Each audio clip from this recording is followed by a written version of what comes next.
Ladies and gentlemen, if you're looking to print a large Excel spreadsheet on one page, I've got you covered. I'm going to show you everything you need to know, so let's get into it.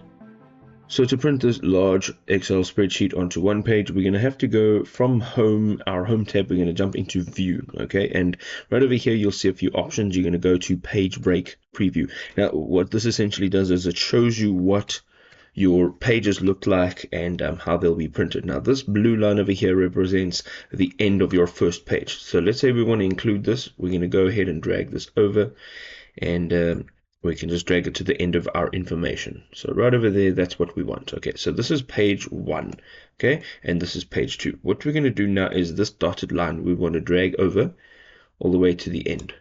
Now you can see that this is all page 1.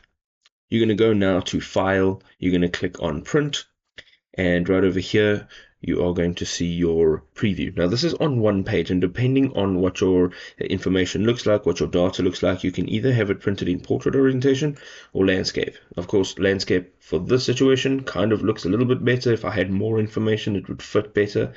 And you can go ahead now, click on Print, and print your document.